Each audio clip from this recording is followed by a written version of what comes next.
Hello friends, welcome to বাংলার aspirant YouTube channel. একটা ছোট্ট আপডেট দিতে এলাম। আমি আগের দিন একটা ভিডিওতে বলেছিলাম যে আশার আলো দেখা যাচ্ছে। তো সেটা নিয়ে অনেকে বলেছিল যে কি দেখা যাচ্ছে, আমরা তো কোথাও দেখতে পাচ্ছি না। তো সেটার একটা ছোট্ট আপডেট দিই। আজকে একটা নতুন করে দেখলাম মেয়েদের একটা হাইট নিয়ে একটা কেস হয়েছে দেখলাম।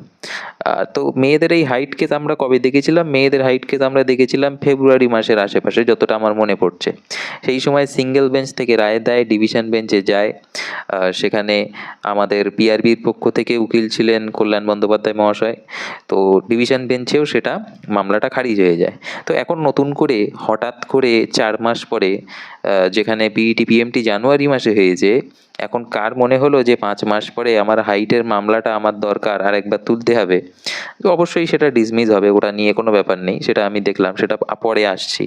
তো এই সবের পেছনে কারা আছে? কেউ কি ভাবছে যে সরকার চেঞ্জ হয়েছে বলে কি এই হাইটের মামলা করলে আবার কোনো সুরাহা হবে বা কোনো রকম অর্ডার পাল্টাবে? এই ধরনের যারা চিন্তাভাবনা করছে, মানে তাদের আমার আর কোনো কিছু বলার নেই, আমি আর বলছি না পাবলিক ফোরামে।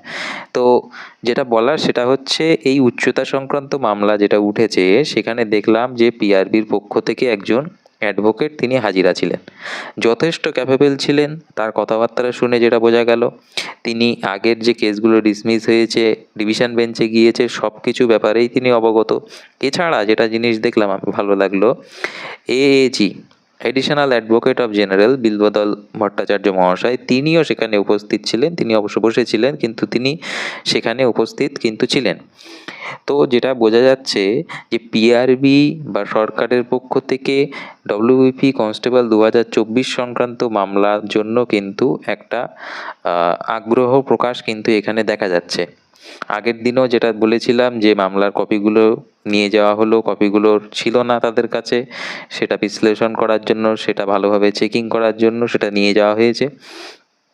বিচারপতি সেখানে একটা অ্যাডভাইস দিয়েছিলেন, যিনি বলেছিলেন যে এই ধরনের মামলাতে বহু চাকরি প্রার্থীর ভবিষ্যৎ জড়িয়ে, এতে যেন যারা চাকরি সংক্রান্ত বিষয়ে যারা আছেন আপনাদের প্যানেলে, সেই ধরনের উকিলদের সাথে যেন পরামর্শ করা হয়। তো এরপরে আজকের যে কেসে আমরা দেখলাম পিআরবির পক্ষ থেকে উকিল আছে, অ্যাডিশনাল অ্যাডভোকেট জেনারেলের উপস্থিতি সেখানে আমরা দেখতে পেয়েছি। আর শুনানিতে আমি যতদূর দেখলাম, পিআরবির পক্ষ থেকে যিনি উকিল ছিলেন তিনি যথেষ্ট ক্যাপাবেল ছিলেন।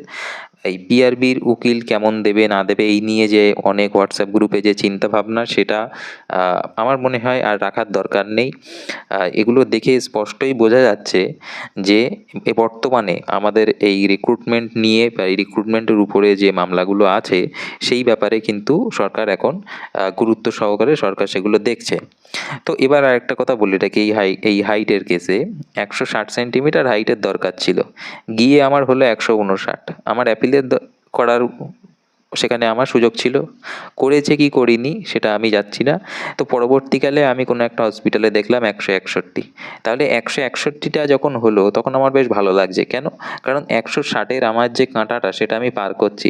আর 159 যখন হচ্ছে তখন আমার ভালো লাগছে না, তখন সেটাকে আমি ভুল বলে মনে করছি, কারণ এই কাঁটাটা আমি পার করতে পারছি না। তো এই হচ্ছে ব্যাপার। আর বিশেষ করে সবাই এই উচ্চতা সংক্রান্ত মামলা সব কিছু জানে। আর এটার পরবর্তী ডেট দেওয়া হয়েছে 24 তারিখ, 24শে জুন। 24শে জুন সম্ভবত বুধবারের ডেট দেওয়া হয়েছে।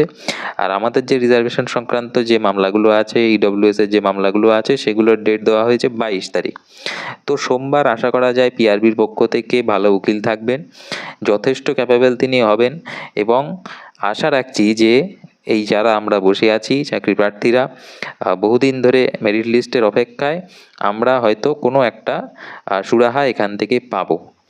তো এইটা একটা ছোট্ট আপডেট দেওয়ার ছিল, যারা মনে করছিল যে পিআরবির উকিল হাজিরা দেবে কিনা, কেমন উকিল হবে না হবে, পিআরবি বা সরকারের পক্ষ থেকে এখন আমাদের রিক্রুটমেন্ট নিয়ে তারা ভাবছে কিনা, এর উপরে কেস নিয়ে ভাবছে কিনা।